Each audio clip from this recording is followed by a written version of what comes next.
मेरा नाम सपना है।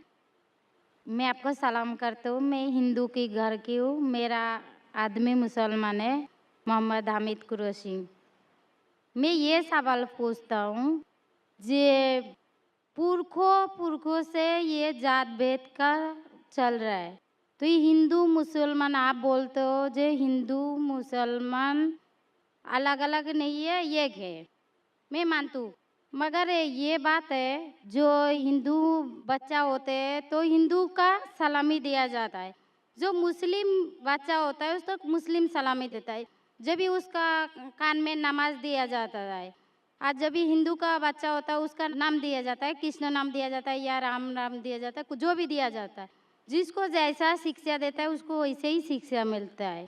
जैसा हमें सिखाया गया बचपन से भगवान को मानना है, हम भगवान को मानते हैं। हम मुसलमान धर्म को भी मानते हैं, ऐसा नहीं मानते नहीं। हमें जैसा शिक्षा दिया गया है वैसे ही शिक्षा में मैं मानता हूँ।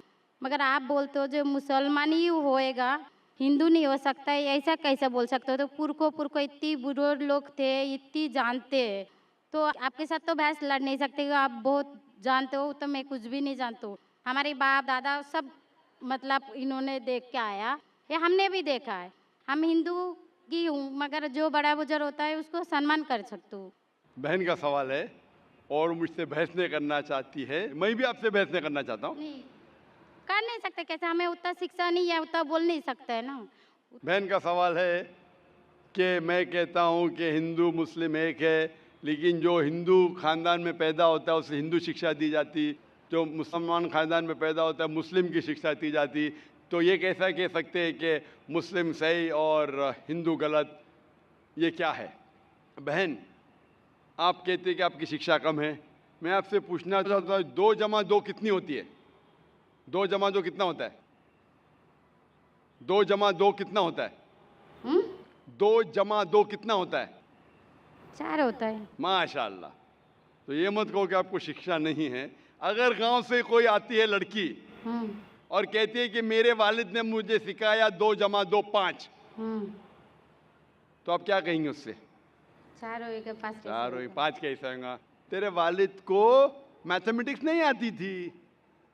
नहीं, मेरे वालिद ने तो सिखाया।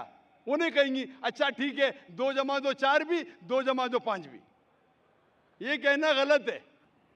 दोनों में से तहकीक करने पड़ेगा, कौन सा सही है उसके ऊपर अमल करें। नहीं नहीं, मैं क्या चाहती हूँ, हिंदू भी सही मुस्लिम भी सही, 2 + 2 4 भी सही, 2 + 2 5 भी सही। आप तो माशाल्लाह बहुत विद्वान है, आप जानते 2 + 2 4 है। कितने लोग नहीं जानते 2 + 2 4 है, वो कहते 5 है। तो क्योंकि खुदा ने आपको इल्म दिया, अकल दिए, आपका फर्ज है कि आप उनसे कहे बहन जी 2 + 2 5 नहीं, 2 + 2 4 है। फिर वो कहेंगे अच्छा अच्छा दोनों सही है, तो आप बोलेंगे नहीं दोनों सही नहीं, 2 + 2 4 ही है, 5 गलत है। उसी तरीके से अगर किसी के वालिदैन ने उसे गलत सिखाया क्या बुत परस्ती करना, जब हिंदू मजहबी किताब में कहा गया है कि बुत परस्ती गलत है, तो जिसके पास इल्म है, मैं तालिब इल्म हूँ, मैं एक स्टूडेंट हूँ इस्लाम एंड कंपैरेटिव रिलीजन का, तो मुझे जब इल्म है मैं ज़रूर कहूँगा लोग से जो गलत कह रहे हैं कि सही चीज़ को फॉलो करो। मेरे डिस्कशन भी होते हैं, मैं आपसे नहीं बहस करता हूँ, लेकिन जो विद्वान लोग हैं हिंदू मज़हब के, क्रिश्चियन मज़हब के, ईसाई मज़हब से, उसे कहते हैं डायलॉग। मैं स्टूडेंट, वो पीएचडी डॉक्टर, मैं मेडिकल डॉक्टर हूँ, धार्मिक डॉक्टर नहीं हूँ। मैं उनसे डिस्कशन करता हूँ, डायलॉग करता हूँ, डिबेट करता हूँ। अगर मैं गलत, मुझे गलत साबित करो, मैं बदलने को तैयार हूँ। आप मुझे साबित करो कि जो मैं कह रहा हूं गलत है, कि मेरा मजहब गलत है, मैं आपके मजहब को कबूल करने को तैयार हूं। Open challenge.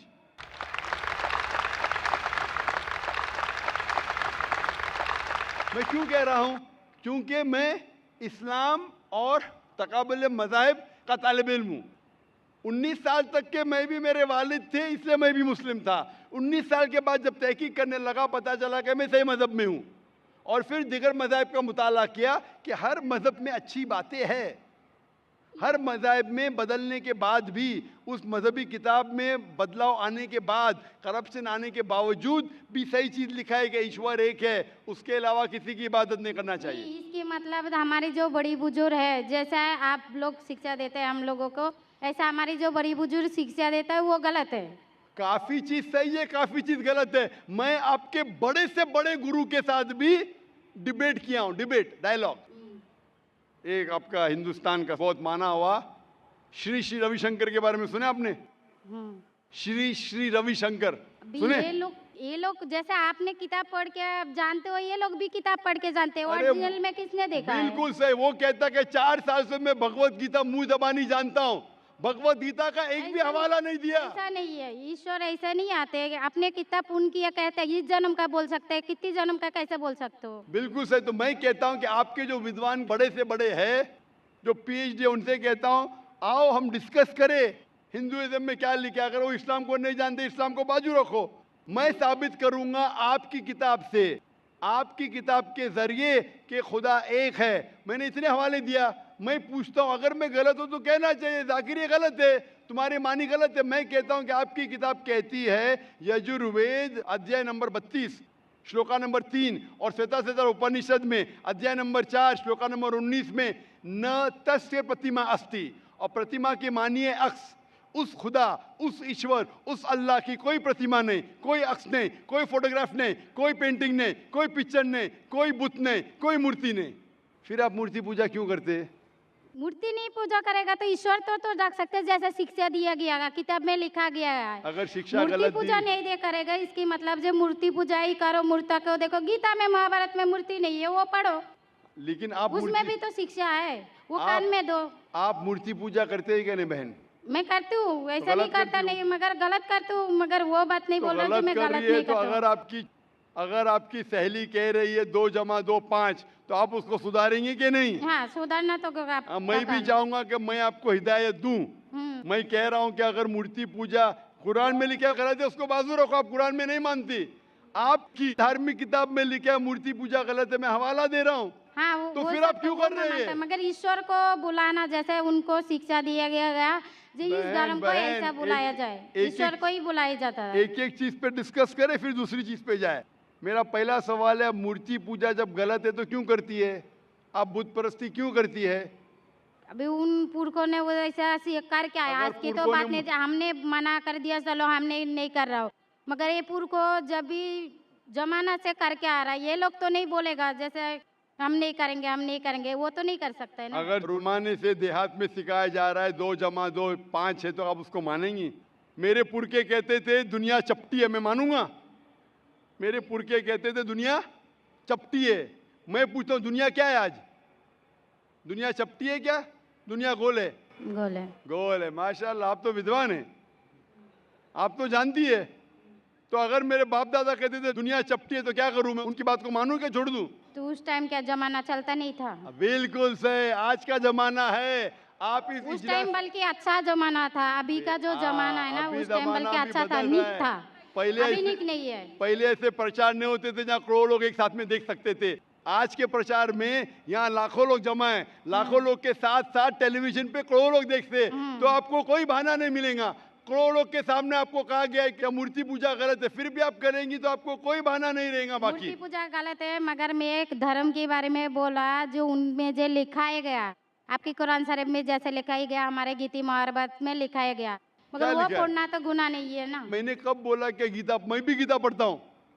मैंने कब कहा कि गीता पढ़ना गलत है? मैं भी गीता पढ़ता हूँ, मैं बाइबल भी पढ़ता हूँ, मैं यहूदी किताब भी पढ़ता हूँ, वेद भी पढ़ता हूँ। आपने कितना पढ़ा मुझे पता नहीं। मैं पढ़ा नहीं हूँ, मैं अनपढ़ हाँ, गवार हूँ। मैं लेकिन पढ़ा हूँ। हाँ, आप इसीलिए मैं पहले ही बोला आपके साथ बहस नहीं लड़ सकती, आपकी बराबरी करना भी मेरा काम नहीं है। हाँ, तो मैं आपसे बहस नहीं कर रहा हूँ, मैं सिर्फ इल्तिजा कर रहा हूँ। मगर मैं बहस यही नहीं बोल कर रहा रहा हूँ हूँ। ना, हमारी पुरखों ये जो करके आया तो ये क्या गलत है? इसीलिए मेरे पुरखों कहते थे कि जमीन चपटी है, दुनिया चपटी है, तो मानूं मैं उस पुरखों की बात? मैं पुरखों की इज्जत करूंगा। मेरे बड़े थे, मेरे बाप दादा थे, इज्जत करना जरूरी नहीं कि उनकी बात को मानना। अगर मेरे पुरखे कहते थे 2 जमा 2 5, तो क्या मानूं? मैं नहीं। कहूंगा, मैं अदब से पेश आऊंगा, मैं उनको गाली नहीं दूंगा, मैं उनकी इज्जत नहीं निकालूंगा, हाँ, बराबर। प्यार से आऊंगा, लेकिन कहूंगा कि आप गलत है। अगर नहीं भी कहूंगा तो कम से कम मेरी जिंदगी में उसके ऊपर अमल नहीं करूंगा। तो मैं पूछना चाहता हूं कि जब आपकी धार्मिक किताब कहती है, आपकी शोहर की किताब, आप शोहर से शादी किए ना, लव मैरिज था, हाँ, हाँ,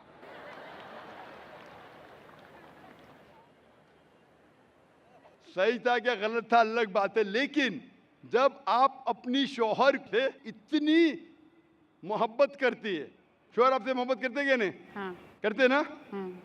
मैं भी मेरी बीवी से बहुत मोहब्बत करता हूँ। मैं मेरी बीवी से सबसे ज्यादा मोहब्बत करता हूँ। मैं मेरी बेटियों से भी मोहब्बत करता हूँ, जिक्र और रुजदा से। मैं आपसे पूछना चाहता हूँ कि आपके शौहर आपसे मोहब्बत करते, वो नहीं चाहते कि आप जन्नत में जाए? नहीं।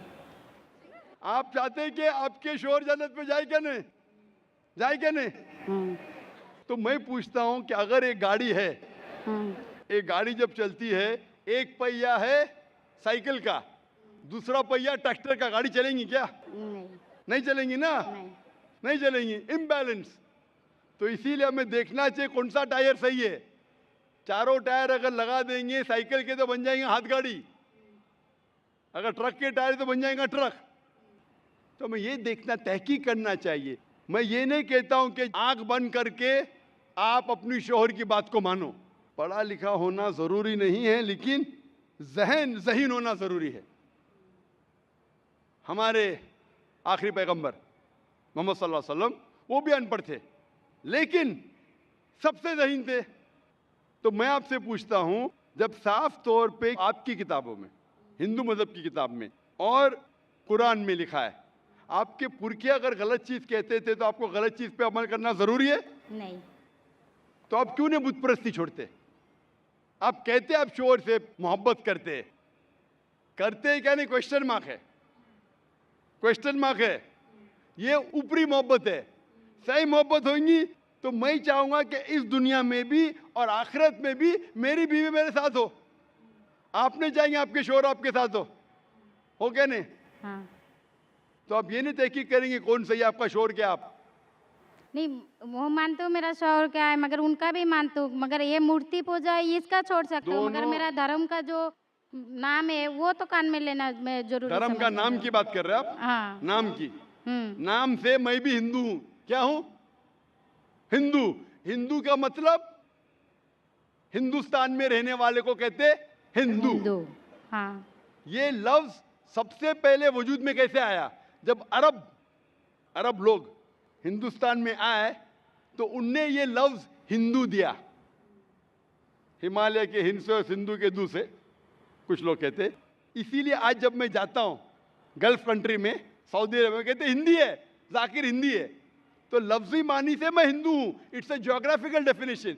जो हिंदुस्तान में रहता है उसे कहते हैं हिंदू। ये मजहबी डेफिनेशन ने ज्योग्राफिकल डेफिनेशन। मैं हिंदुस्तानी हूं, लफ्ज के डेफिनेशन से मैं हूं हिंदू। लेकिन अगर आप कहेंगे धार्मिक हिंदू जो बुत परस्ती करता है तो मैं वो हिंदू नहीं हूं। आपने कहा कि आप भी बुत परस्ती नहीं करेंगे तो वैसे आप भी हिंदू नहीं है। लेकिन आप लफ्ज को पकड़ना चाहते हैं, हिंदुस्तान में रहते हैं तो आप हिंदू रह सकते। मैं भी हिंदू, मैं मुसलमान हिंदू हूं। ज्योग्राफिकल डेफिनेशन आप समझ रहे? आप बहुत ज़हीन है माशाल्लाह। बहुत से लोग प्रोफेसर होते और समझते नहीं।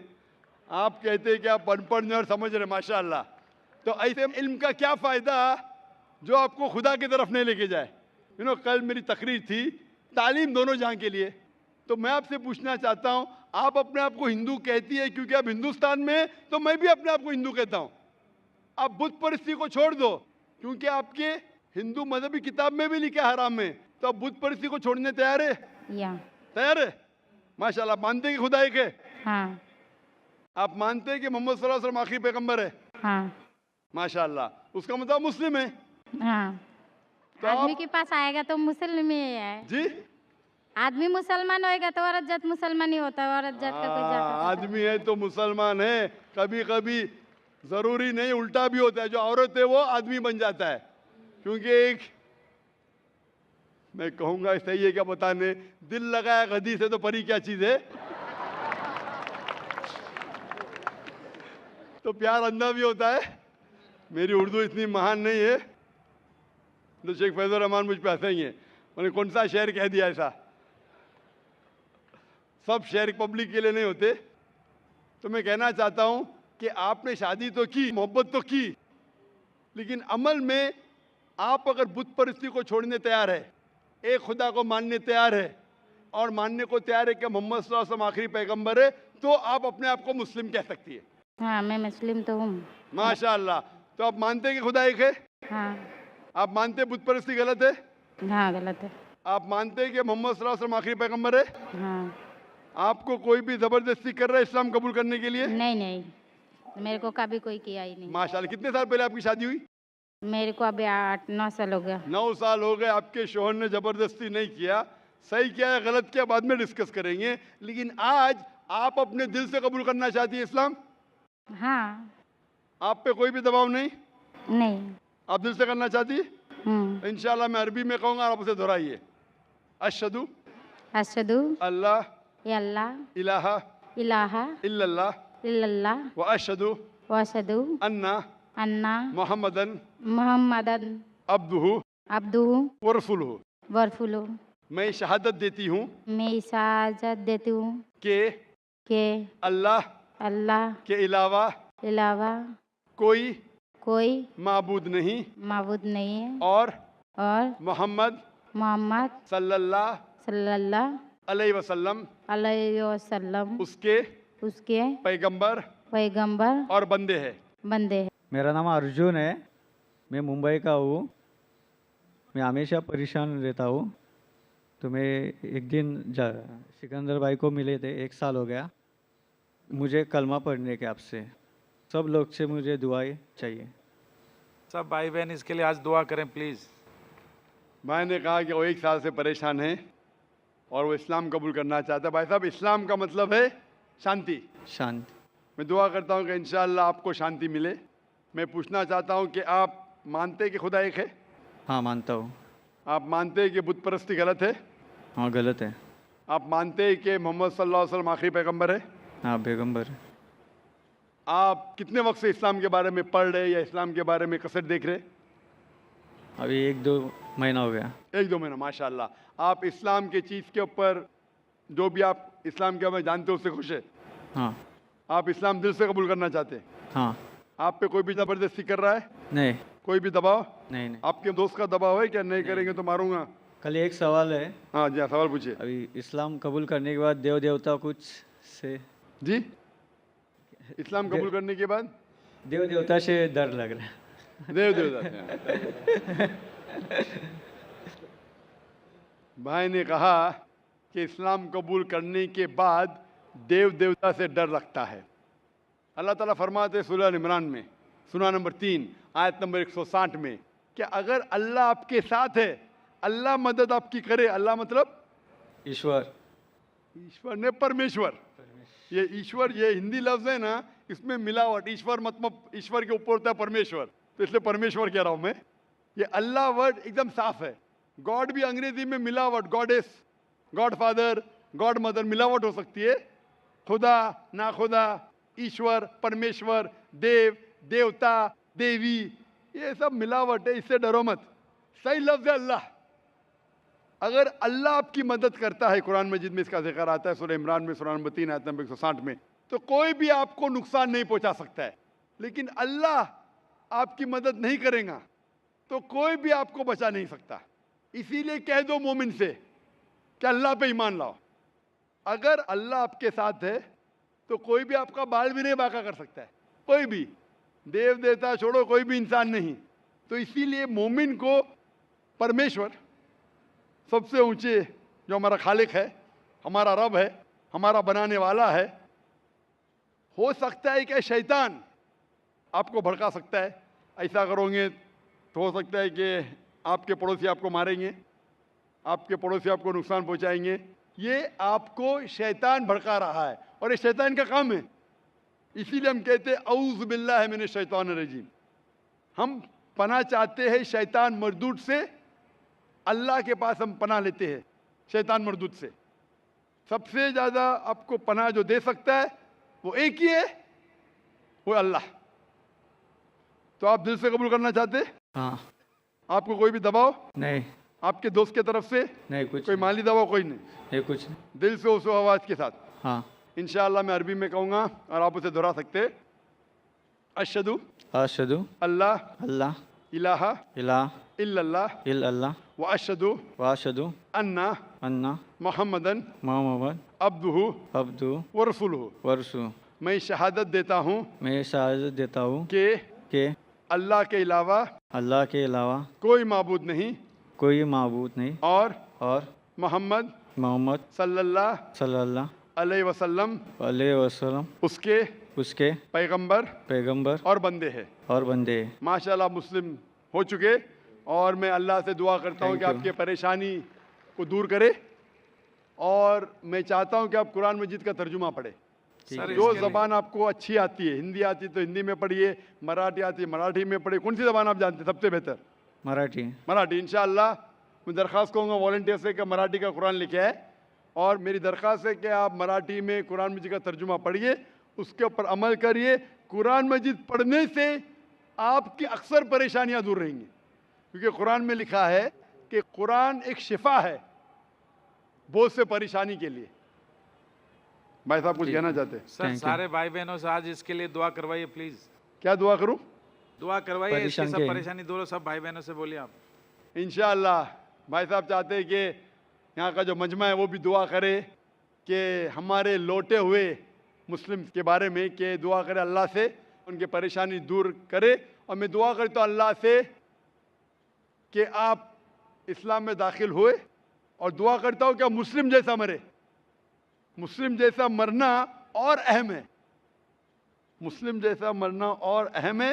और दुआ करता हूँ कि अल्लाह आपको जन्नत नसीब फरमाए। Hope that answers the question. अस्सलामु अलैकुम वरहमतुल्लाहि वबरकातुहू। जी खुशामदीद दोस्तों, उम्मीद करता हूँ वीडियो आपने पूरी देखी होगी और आपको पसंद भी आई होगी। भाइयों दोस्तों, इस दुनिया में जब इंसान आया, इंसान की पैदाइश हुई और इंसान इस दुनिया में आबाद हुए, तब से ही अल्लाह ताला ने एक सिलसिला शुरू किया है, और वो सिलसिला है पैगंबरों का। यानी हर वक्त हर ज़माने में अल्लाह ताला ने अम्बिया अलैहिस्सलाम इस दुनिया में भेजे।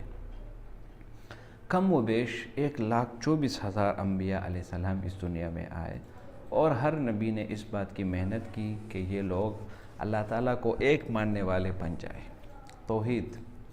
तौहीद असल में क्या है? तौहीद ये है कि बंदा दिल व जान दिमाग हर अज़ा से ये पुकारे कि अल्लाह ताला एक है। यानी ऐसी हालत इंसान की बन जाए कि लोग इसको मजनून और दीवाना समझने लगे, इतना अल्लाह ताला पे भरोसा बन जाए। ये लोग आपको कहे कि आप तो दीवाने हो गए, आप मस्ताने हो गए, लेकिन ये सब इश्क़ इलाही में, मखलूक की इश्क में नहीं। जो इश्क हज़रत बिलाल रज़ी अल्लाह अन्हु को हुआ था, आपने वाक़या सुना होगा।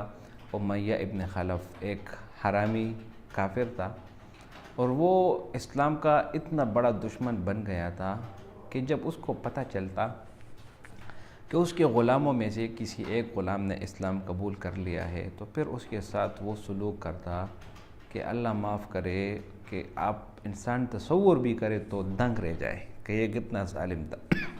इसके अलावा बख़ील भी था, बहुत ही बड़ा बख़ील है, इंतहाई कंजूस किस्म का आदमी था।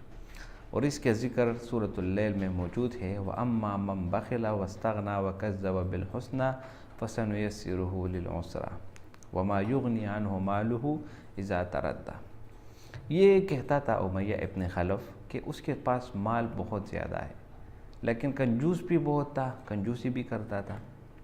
जब उसको कभी रसूलुल्लाह सल्लल्लाहु अलैहि वसल्लम की तरफ से ख़बर आती या सहाबा किराम की तरफ से कि आप इस्लाम कबूल कर लो, अपने माल को इस्लाम अल्लाह की राह में ख़र्च करो, तो वो क्या कहता कि मैं दुनिया में इतना मालदार हूँ, मेरे पास इतने माल दौलत मौजूद है, अगर मैं मर भी गया तो ये माल जो है ना, ये मुझे आखिरत में भी, अगर मैं सपोज़ मर भी गया और मरने के बाद अगर कोई ज़िंदगी हुई, यानी शक की बात कर रहा था, तो भी ये माल मुझे फ़ायदा देगी, वहाँ पर भी मैं मालदार होऊंगा। तो इसकी रद्द में, यानी अल्लाह ताला ने इसकी बात को गलत साबित करने के लिए ये आयत नाज़िल फरमाई, वमा युग़नी अन्हु मालुहु इज़ा तरद्दा। आपका माल आपको हरगिज़ फ़ायदा नहीं देगा जब आप गड्ढे में गिर जाएंगे। तो गड्ढे में गिरने का मतलब यही है जब आप दफना दिए जाए, जब आपको दफन कर दिया जाए, जब आपको कब्र में रख दिया जाए। तो क़ुरान की एक बात हमेशा याद रखो कि क़ुरान की जो शान नुज़ूल होती है वो ख़ास होती है, वो किसी एक आदमी के लिए होती है, लेकिन हुक्म इसका आम होता है। आने वाले क़यामत तक तमाम इंसानों के लिए ये हुक्म है कि अगर कोई बंदा इस दुनिया में माल अपने लिए जमा करता है, बुखल करता है, कंजूसी करता है, अल्लाह की राह में 1 रुपया नहीं लगाता, तो ये बात याद रखो कि जब मर जाए तो ये तमाम माल उसका क्या हो जाता है, उसके वरसा का हो जाता है, उससे ये माल मिट जाता है। इसीलिए अल्लाह ताला फरमाते हैं वमा युगनी अन्हु मालुहु इज़ा तरद्दा, कि हरगिज़ उसका माल उसको फ़ायदा नहीं देगा जब वो गड्ढे में गिर जाए। अब यहाँ पर लोग एतराज़ करते हैं कि हिंदू तो दफन नहीं होते, वो तो जलाते हैं, जो भी करते हैं। तो उसका जवाब ये है कि क़ब्र, जिस तरह हम मुसलमान क़ब्र बनाते हैं, दफनाते हैं, क़ब्र कहते हैं उसी जगह को है जहाँ पर इंसान मरने के बाद रहता है। अगर आपको किसी दरिंदे ने खा लिया तो उस दरिंदे का पेट वो आपके लिए क़ब्र है। इसी तरह आप अगर पानी में पड़े हैं, ये पानी आपके लिए क़ब्र है जब तक आप पड़े रहे। जो आपका आखिरी ठिकाना हो वही आपका क़ब्र होगा, ये बात याद रखो। तो अल्लाह ताला ने बहुत जो ये आयत नाजिल फरमाई उसके रद में नाजिल फरमाई। ये औरत सवाल करती है कि इंसान और हिंदू में कोई फ़र्क नहीं जा पाता। फ़र्क है, फ़र्क सिर्फ कलमे की वजह से। हम मुसलमान कलमा पढ़ते हैं जबकि हिंदू नहीं पढ़ते। डॉक्टर ज़ाकिर नाइक ने इसको बहुत बेहतरीन तरीके से समझाया, और इसी तरह आखिर में जो इसने इस्लाम कबूल कर लिया वो भी बहुत ज़बरदस्त था। उम्मीद करता हूँ वो वीडियो आपको पसंद आई होगी। अगर वीडियो आपको पसंद आए तो इस चैनल को सब्सक्राइब करें। बहुत शुक्रिया।